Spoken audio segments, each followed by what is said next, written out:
Peggy 18.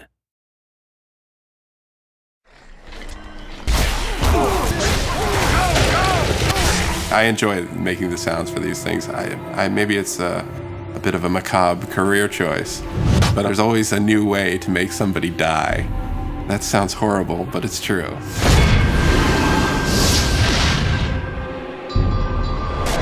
Hunted is about the sense of being lost in the world. And not like literally lost, where you need a map, but just lost in the way that you get overcome and you really believe that you're there.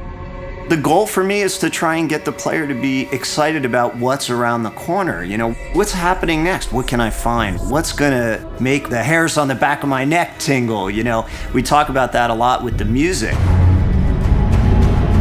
The vibe of the score is powerful. I mean, if you look at the main characters of the game, even the female, she's pretty, you know, with it, pretty brutish looking, very strong, powerful. So I wanted to convey that in the music. So there's a lot of choir, a lot of brass, and a lot of percussion. And as far as modern elements go, I've created a decent amount of sounds for the score to help convey an uneasiness in the world and in the levels that they traverse through in the game. I'm never gonna say no to that.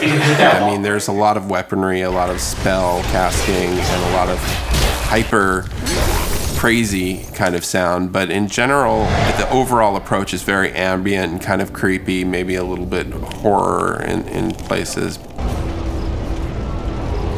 I mean, I'm a big fan of bowing anything, like a cello bow, whether it be a metal tin, a gate, you know, a pot from the kitchen, and you pitch them real low down and you put some reverb and delay on it, and it creates a decent tension for the game.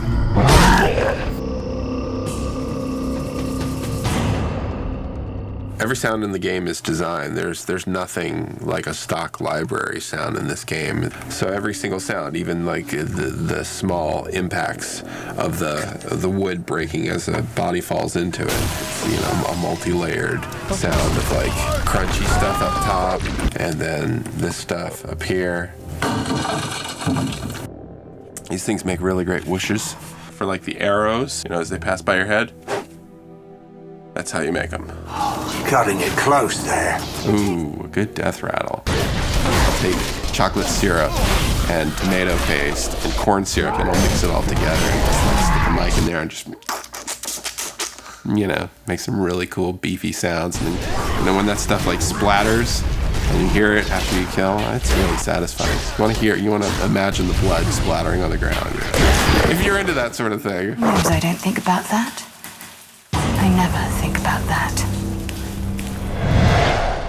A lot of the nostalgia of the old dungeon crawly games was all about the magic mouth giving you the riddle, or you find the runes written on the wall and you translate them into some mysterious riddle. What we want to do is give that same kind of fun, like, I figured it out, or I've been thinking about it all night and I woke up in the morning with the answer.